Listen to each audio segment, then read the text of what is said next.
नमस्कार. बाजार समितीमध्ये खूपच गोंधळ उडालेला असतो. सगळेजण जानकीबद्दल नाही नाही ते बोलत असतात. बाजार समिती म्हणजे खायचं काम वाटलं का? ऋषिकेश रणदिवे, तुम्ही स्वतःच हा निर्णय नाही घेऊ शकत. अहो, त्यांना काय जमणार आहे यातलं काही? तेव्हा लगेच ऋषिकेश बोलतो, शांत व्हा, तुम्ही शांत व्हा. मला सगळं काही तुमचं पटतंय, पण एक गोष्ट मात्र लक्षात ठेवा. हे सर्व नानांनी ठरवलंय. नानांनी जानकीच्या नावावरती प्रॉपर्टी केली आहे आणि यापुढचे सर्व निर्णय जानकीच घेणार. तेव्हा बाजार समितीची माणसं बोलतात, नाही, काहीही झालं तरी सुद्धा आम्हाला हे मान्य नाही. तुम्ही असा निर्णय अजिबात घेऊ शकत नाही. तेव्हा मात्र जानकीच्या डोळ्यामध्ये पाणी आलेलं असतं. काय बोलावं तेच जानकीला कळत नसतं. जानकी खूपच घाबरलेली असते. त्याच वेळेला लगेच ऋषिकेश बोलतो, जानकी जानकी अशी हतबल होऊ नकोस. तुला जर का बाजार समितीचे निर्णय घ्यायचे असतील तर तुला स्ट्रॉंग राहावंच लागेल. जानकी, एक गोष्ट लक्षात ठेव, कितीही काहीही झालं तरी सुद्धा मला तुझ्या या गोष्टी पटतच नाही आहेत. प्लीज जानकी, प्लीज हे सर्व इथल्या इथे थांबव. तेव्हा मात्र जानकी मोठ्याने बोलते, पुरे. ऋषिकेश, मला तुमचं काहीच ऐकायचं नाही. मी म्हणत होते ना, तुम्हाला जो निर्णय घ्यायचा आहे तो तुम्ही घ्या, पण उगाचच विषय ताणू नका. तेव्हा लगेच ऋषिकेश बोलतो, जानकी, नानांनी तुझ्या नावावरती प्रॉपर्टी केले आणि तू अशी शांतपणे बसणार आहेस का? तेव्हा लगेच मोठ्याने ऋषिकेश बोलतो, पुरे झाला आता. आता मला हा विषयच ताणायचा नाहीये. कितीही काही झालं तरी सुद्धा जानकी, यापुढचे सगळे निर्णय तूच घेणार. तेव्हा मात्र जानकी खूपच चिडलेली असते. त्याच वेळेला तिथे शर्वरी आलेली असते आणि शर्वरी खूप काही जानकीबद्दल त्या माणसांच्या मनात भरवत असते. तेव्हा मात्र ऐश्वर्या आणि अवंतिका मोठ्याने बोलतात, बस कर शर्वरी, काय चाललंय? शर्वरी, आजपर्यंत तू या घरची लेक म्हणून आम्ही तुझ्या पाठीशी ठामपणे उभं राहिलो. या जानकीने प्रत्येक वेळेला तुझी साथ दिली. जेव्हा जेव्हा तू अडचणीत होतीस तेव्हा तेव्हा ही जानकी तुझ्या पाठीशी उभी राहिली आणि आता मात्र तू हे सर्व घडवून आणतेस. तुझा नानांवरती विश्वास नाहीये का? तेव्हा लगेच शर्वरी बोलते, बस, आता मला कोणाचं काहीच ऐकायचं नाही. मुळात या बाईला बाजार समितीचे निर्णय घेता तरी येणार आहेत का? जरा तरी विचार करा ना. तेव्हा लगेच मोठ्यानी ऋषिकेश बोलतो, शर्यू, जरा तोंडाला आवर घाल. उगाच काही बोलू नको शर्यू. एक गोष्ट लक्षात ठेव, तू तुझ्या जानकी बहिणीबद्दल बोलतेस. तेव्हा लगेच मोठ्यानी ऐश्वर्या बोलते, ऋषिकेश दादा, तुम्ही कोणाला समजवताय? हिला समजवून काही एक फायदा नाही. ऋषिकेश दादा, एक गोष्ट लक्षात ठेवा, कितीही काही झालं तरी ही मुलगी कधीच सुधारण्यातली नाहीये. प्लीज ऋषिकेश दादा, प्लीज. तेव्हा मात्र ऋषिकेश बोलतो, शर्यू, मी कायम तुझी साथ दिली. काल सुद्धा तुला प्रॉमिस केलं, पण आज मात्र तू माझ्याच बायकोच्या विरोधात येऊन इथे नको नको ते बोलतेस. तेव्हा मात्र शर्वरी मोठ्याने बोलते, पुरे, मला आता हा विषय वाढवायचा नाही आहे. प्लीज हा विषय इथल्या इथे बंद करा. आणि तुम्ही सगळ्यांनी सुद्धा जे काही बोलताय ना ते योग्य बोलताय. या जानकी ऋषिकेश रणदिवेला बाजार समितीचे निर्णय घेताच येणार नाही. ती बाजार समितीची अध्यक्ष कशी काय असू शकते? तेव्हा लगेच जानकीच्या नावाने सगळी लोक मोठमोठ्याने बोंबलत असतात. त्याच वेळेला मागून आवाज येतो, थांबा, हे काय चाललंय तुमचं? सुमित्रा आणि नाना समोर आलेले असतात. त्याच वेळेला जानकी तिकडे बघतच राहते. त्यावेळेला सुमित्रा बोलते, शर्वरी, बस झालं. अगं, काय तुझं चालू आहे? अगं, स्वतःच्याच वहिनीबद्दल एवढं घाणेरडं बोलतेस तू? मान्य आहे, मी जानकीबद्दल नाही नाही ते बोलत होते, पण तू मात्र चुकीचं वागतेस. त्याच वेळेला शर्वरी नानांना बघून तर चकितच होते, पण त्यांच्यासोबत आलेल्या तिच्या बॉयफ्रेंडला बघताच मात्र शर्वरीची बोबडीच वळते. शर्वरी बोलते, तू. त्यावेळेला नाना बोलतात, काय झालं, बोबडी वळाली का? तेव्हा लगेच बाजार समितीची लोक बोलतात, अहो, हे सर्व काय आहे? नाना, तुम्ही जिवंत आहात? तुम्ही जर का जिवंत आहात तर हे सर्व करायची गरजच काय?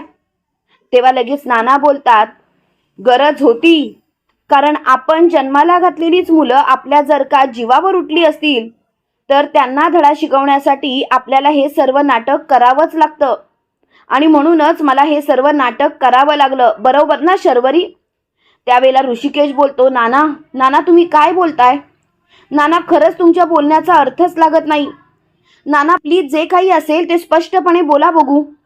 तेव्हा लगेच नाना बोलतात, खरं सांगू का ऋषिकेश, ज्या मुलीवरती आजपर्यंत वडिलांसारखं प्रेम केलं, तिला कोणत्याच गोष्टीची कमी पडू दिली नाही, त्या मुलीने मात्र माझा विश्वासघात केला. कसा विश्वास ठेवू या मुलीवरती? त्यावेळेला लगेच ऋषिकेश बोलतो, म्हणजे? त्यावेळेला जानकी बोलते, शर्वरी वंशांना विचारा ना ऋषिकेश, शर्वरी वंश एवढ्या का चिडले आहेत? तेव्हा लगेच शर्वरी बोलते, काय विचारायचं आहे? आणि ती नानांचा हात धरते आणि नानांना बोलते, नाना चला नाना, आपण सगळं काही आहे ना ते घरी जाऊन बोलूया. तेव्हा नाना शर्वरीला जोरात ढकलून देतात आणि शर्वरीला बोलतात, गप्प बस, तोंडातून एकही शब्द काढू नकोस. एक नंबरची खोटारडी आणि कारस्थानी बाई आहेस तू. आणि खरं सांगू का, आता सगळ्यांसमोर तुझा पापाचा पाडा वाचला जाईल म्हणून तू मला इथून घ्यायला बघतेस. आता मात्र खरंच बस करा तुझी नाटकं. शर्वरी, मला तुझं तोंड सुद्धा पाहायचं नाहीये. तेव्हा मात्र जानकी बोलते, नाना आजपर्यंत आपण शांत राहिलो. त्याच वेळेला ऋषिकेश बोलतो, नाना ते सर्व जाऊ देत, हा कोण आहे? तेव्हा लगेच सुमित्रा बोलते, लाजेपेक्षा लाज आणली या मुलीने. हे सर्व करायची काय गरज होती? अरे या मुलाच्या प्रेमात पडली ही मुलगी आणि म्हणून स्वतःच्या नवऱ्याचा खून केला. खरंच कमाल वाटते या बाईची मला. अरे असं कसं काय वागू शकते? त्यावेळेला लगेच ऋषिकेश बोलतो, नाही नाही, तुमचा काहीतरी गैरसमज झाला असेल. आपली शर्यू असं नाही वागणार हो नाना. नाना काहीतरी गैरसमज झालाय. त्यावेळेला शर्वरी बोलते, दादा दादा नशीब तू तरी माझ्यावरती विश्वास ठेवलास. तेव्हा लगेच नाना बोलतात, ऋषिकेश अंधविश्वास ठेवू नकोस, कारण तू तिच्यावरती आंधळा विश्वास ठेवतोयस, पण ती त्या लायकीची नाहीये. ऋषिकेश तुला माहिती नाही त्या मुलीने काय काय केलंय. अरे स्वतःच्या सासूला तिने बांधून ठेवलंय घरात. आणि खरं सांगू का, तर हा जो मुलगा आहे ना त्यांनी आणि हिने मिळून विक्रांतला संपवलंय. त्याच वेळेला तिथे विक्रांतची आई सुद्धा आलेली असते. नानानी आणि सुमित्राने विक्रांतच्या आईला सोडवून आणलेलं असतं. तेव्हा मात्र विक्रांतची सासू खूपच चिडते. त्याच वेळेला ती मोठ्याने बोलते, पुरे झालं आता तर मला समजतच नाहीये की काय करावं ते. पण आता मात्र मी शांत बसणार नाही. काही झालं तरी सुद्धा या मुलीला मी धडा शिकवणारच. काय कमी केलं ग माझ्या मुलाने तुझ्यासाठी? काय कमी केलं? अगं तुझ्यात तर सगळ्याच गोष्टीची कमी होती, तरी सुद्धा माझ्या मुलाने तुला स्वीकारलं. या जानकीने माझे डोळे उघडले आणि मी तुझा स्वीकार केला. पण त्याच जानकीच्या जीवावरती तू उठलीस, तेही या मुलासाठी, पैशासाठी. अगं लाज कशी वाटली नाही शर्वरी? त्यावेळेला शर्वरी बोलते, बस ए म्हातारे थेरडे, उगाच माझ्यासमोर जास्त शहाणपणा करू नकोस. आणि जर का माझ्यासमोर जास्त शहाणपणा केलास ना तर बघ. तेव्हा मात्र विक्रांतची आई बोलते, बघा बघा नानासाहेब, बघा तुमच्या मुलीचे कर्तृत्व बघा. नाही आम्ही सांगितलं असतं तर कदाचित विश्वास बसला नसता. आता स्वतःच्या डोळ्यांनी बघताय ना. त्यावेळेला नानासाहेब बोलतात, माफ करावं आम्हाला. खरंच मला माहिती नव्हतं ही मुलगी एवढ्या खालच्या लेवलला जाईल. पण आता मात्र खरंच कळून चुकलं. त्याच वेळेला लगेच जानकी बोलते, शर्वरी वंश का तुम्ही असं वागताय? शर्वरी वंश प्लीज स्वतःला शांत करा. शर्वरी वंश तुमच्या अशा वागण्यामुळे नको ते घडतंय. तेव्हा लगेच शर्वरी बोलते, जानकी तू गप्प बस. तू सगळं पाणी फिरवलंस माझ्या या कामावरती. मी सगळं काही अगदी नीट सांभाळून केलं होतं आणि तू मात्र सगळं काही संपवलंस. त्यावेळेला ऋषिकेश बोलतो, गप्प बस शर्वरी, मला हात उचलायला भाग पाडू नकोस. आजपर्यंत तुझ्या सगळ्या इच्छा पूर्ण केल्या, तुझ्या पाठीशी ठामपणे उभा राहिलो, पण तू मात्र माझ्याच बायकोच्या विरोधात आहेस. शर्वरी खरंच मला लाज वाटते, लाज तुझी. असं कसं काय वागू शकतेस तू? त्यावेळेला शर्वरी बोलते, गप्प बसा, आता तोंडातून एकही शब्द काढायचा नाही. नाहीतर काय होईल ना याची तुला अजिबात कल्पना नाहीये. तेव्हा मात्र शर्वरी बोलते, झालं ऋषिकेश दादा, तू सुद्धा तुझ्या बायकोच्या नादाला लागलास. अरे ही जानकी कशी आहे ना तुला माहिती नाहीये. तेव्हा लगेच ऋषिकेश बोलतो, जानकीला ओळखायला तू चुकली शर्वरी, मी नाही. खरं तर तुझ्या नादाला लागून मी माझ्या बायकोवरती नको नको ते आरोप केले. त्यावेळेला शर्वरी बोलते, याचा अर्थ दादा तुला या जानकी वहिनीचं बोलणं पटायला लागलं. तेव्हा लगेच ऋषिकेश बोलतो, गप्प बस. अगं आपण जे केलंय, आपण जे काही वागलोय त्याचा विचार करतच नाहीयेस का तू? अगं त्याचं तुला काहीच कसं वाटत नाही? शरयू अगं एकदा तरी विचार कर तुझ्या वागण्याचा. तेव्हा मात्र शर्वरी बोलते, पुरे, मला आता कोणत्याच गोष्टीचा विचारच करायचा नाहीये. आणि प्लीज आता या सर्व गोष्टी थांबवा, नाहीतर नको तेच घडेल. तेव्हा मात्र शर्वरी खूपच चिडलेली असते. त्याच वेळेला शर्वरी मोठ्याने बोलते, आता सगळं काही संपल्यात जमा आहे ना, तुम्हीच ठरवलंत ना, मग मी मात्र आता शांत बसणार नाही. त्याच वेळेला शरयूचा बॉयफ्रेंड बोलतो, शरयू हे सर्व काय चाललंय? हे बघ, हे सर्व तू घडवून आणलंस, मी नाही. तेव्हा मात्र शरयू बोलते, तू जरा शांत बसशील? त्यावेळेला लगेच नाना बोलता, शरयू अगं विचार कर, विचार. स्वतःच्या नवऱ्याला मारलंस आणि परत घरात येऊन दादागिरी करतेस. अगं आईसारख्या प्रेम करणाऱ्या सासूला तू किडनॅप करून ठेवलंस, त्यांना बांधून ठेवलंस, त्यांचे हालाल केलेस. लाज कशी वाटली नाही? तेव्हा शरयू बोलते, आईसारखं प्रेम कोण? आणि ही बाई येता जाता नुसते टोमणे टोमणे टोमणे मारायची, प्रत्येक वेळेला माझा अपमान करायची सगळ्यांसमोर. आणि तो विक्रांत मात्र बघत बसायचा. तो स्वतःच्या आईबद्दल एकही शब्द काढायचा नाही. त्यावेळेला जानकी बोलते, काय बोलताय तुम्ही? तुम्हाला कळतंय का? अहो तुम्हीच जरा विचार करा. ज्या वेळेला तुम्हाला त्यांची गरज होती त्यावेळेला त्यांनी तुम्हाला साथ केली आणि तरी सुद्धा तुम्ही असं वागताय. अहो जरा तरी विचार करा तुमच्या वागण्याचा. खरंच मला तुमच्या या वागण्याचं ना नवलच वाटतं. असं कसं काय वागू शकता तुम्ही? तेव्हा मात्र शर्वरी खूपच चिडलेली असते आणि जानकीला बोलते, जानकी तू गप्प बस. काही गोष्टी तुला माहिती नाहीत म्हणून तू असं बोलतेस. जानकी पण स्वतःला शांतच ठेव. माझ्यासमोर काही बोलली नाहीस ना तर बरंच होईल. त्यावेळेला जानकी बोलते, शर्वरी वंश, मला ना तुमच्या वागण्याची कीव येते, कीव. मोठी माणसं जर का आपल्याला 4 गोष्टी सांगत असतील तर त्या आपल्याच भल्याच्या आहेत, हे तुम्ही समजूनच घेतलं नाही. तुम्ही वरती त्यांच्यावरतीच आवाज चढवताय.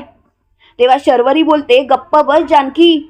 अगं ही बाई दिसते तशी नाही. येता जाता मला टोमणे मारले, येता जाता माझा अपमान केला. तेव्हा मात्र शर्वरी खूपच चिडते. त्याच वेळेला लगेच मोठ्याने विक्रांतची आई बोलते, मी तुझा अपमान केला? अगं माझा अपमान तर तू केलास तू. खरं सांगू का शर्वरी, तुझ्यासारखी सून कोणालाही मिळायला नको. फक्त आणि फक्त या जानकीकडे बघून मी तुझ्या पाठीशी ठामपणे उभी राहत होते, पण आता मात्र नाही. आता मात्र मला तुझं थोबाड सुद्धा पाहायचं नाही शर्वरी. तेव्हा शर्वरी बोलते, चल निघ इथून. तुला कोण भाव देतय? आणि तसंही तुझ्याशी बोलायची इच्छा सुद्धा नाहीये. 1 नंबरची खोटारडी आणि कारस्थानी बाई आहेस तू. तेव्हा मात्र मोठ्याने विक्रांतची आई आवाज चढवते आणि शर्वरीच्या सनसनीत थोबाडीत मारते आणि म्हणते, माझ्या सोन्यासारख्या मुलाला तू मारलंस. अगं 1 नंबरची पाताल यंत्री आहेस तू. तेव्हा शर्वरी बोलते, हिम्मत कशी झाली? आणि ती सासूवरती हात उचलायला जाते. त्यावेळेला नानासाहेब तिचा हात धरतात आणि सणसणीत थोबाड फोडतात. आणि नानासाहेब बोलतात, शरयू बस कर आता. शरयू तुझं काय झालंय माहिती आहे का? तुला सगळ्या गोष्टी मिळत गेल्या ना, तिथे सगळं काही फसत चाललं. सुमित्रा बघितलंस का तुमच्या लाडाचा काय परिणाम झालाय तो? सुमित्रा म्हणून सांगत होतो मी, प्रत्येक वेळेला या मुलीचे लाड करायची गरज नाही. अहो थोडेसे चटके सुद्धा भासले पाहिजेत, जेणेकरून या मुलीला तिची लायकी कळेल. पण नाही, तुम्हाला मात्र नको तिथेच शहाणपणा करायचा होता ना. त्यावेळेला शर्वरी खूपच चिडलेली असते आणि शर्वरी मोठ्याने बोलते, संपलंय सर्व. नाना अहो तुम्ही माझी बाजू घेऊन बोलायला पाहिजे होतात या बाईशी, पण या बाईशी मात्र तुम्ही तिच्याच मुलाची बाजू घेऊन बोलताय. त्यावेळेला नाना बोलता, शरयू गप्प बस. अगं इथे तू स्वतःच्या बापाला मारण्याचा प्रयत्न केलास तर विक्रांत तर सोड ग. तेव्हा सुमित्रा बोलते, अगं कुठे पांग फेडशील हे? अगं स्वतःच्या नवऱ्याला गेलंस ते गेलंस, माझं कुंकू पुसायला निघालीस आणि परत जानकी आणि ऋषिकेशमध्ये भांडणं लावायला निघालीस. लाज कशी वाटत नाही तुला? शरयू अगं जरा तरी विचार करायचा ना तुझ्या वागण्याचा. त्यावेळेला शर्वरी बोलते, बस झाला, मला कोणाच्याही वागण्याचा विचारच करायचा नाही. आता जे काही आहे ते तुमच्या समोर आहे आणि प्लीज आता या सर्व गोष्टी थांबवा, नाहीतर नको ते घडेल. नाना तुम्हाला आता या गोष्टी वाढवायच्या आहेत का? त्यावेळेला नाना बोलतात, मला तर तुझं वागणंच कळत नाहीये. कधी सुधारशील तू तेच समजत नाहीये. अगं जरा तरी विचार कर, जरा तरी.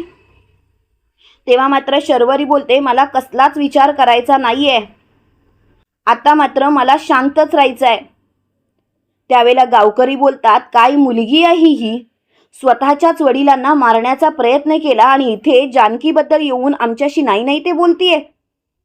त्यावेळेला मात्र जानकी बोलते, प्लीज गावकरी तुम्ही शांत व्हा. त्यावेळेला लगेच नाना बोलतात, खरं सांगू का, यापुढे जर का कोणी ही समिती सांभाळू शकत असेल, या समितीसाठी अगदी योग्य अध्यक्ष कोणी असेल तर ते दुसरं तिसरं कोणी नसून फक्त आणि फक्त जानकी ऋषिकेश रणदिवे आहे. म्हणजे ऋषिकेशमध्ये ती क्वालिटी आहे, मी त्याला नाकारत नाहीच, पण जानकी त्याच्या पाठीशी ठाम उभं राहून ऋषिकेश आणि जानकी मिळून ही बाजार समिती अगदी योग्य पद्धतीने चालवू शकतात. तेव्हा मात्र गावकरी बोलतात, हो हो नाना तुम्ही अगदी योग्य बोलताय, तुम्ही काही चुकीचं बोलत नाहीयेत नाना, तुमचं म्हणणं मला अगदी पटतंय. तेव्हा मात्र नाना बोलतात, पटतंय ना, मग झालं. त्यावेळेला मात्र शर्वरीचा चेहरा पडलेला असतो. तुम्हाला काय वाटतं मित्रांनो, नाना आणि सुमित्रानी तर नवा पेचच शर्वरी समोर उभा केला आणि खरं सांगायचं तर शर्वरी चांगलीच तोंडावर आपटली आहे. आता खरोखर शर्वरी चॅप्टर क्लोज होईल का? कमेंट करून नक्की कळवा आणि असेच मालिकेंचे नवनवीन अपडेट पाहण्यासाठी व्हिडिओला लाईक आणि चॅनलला सबस्क्राईब करायला विसरू नका. थँक्यू.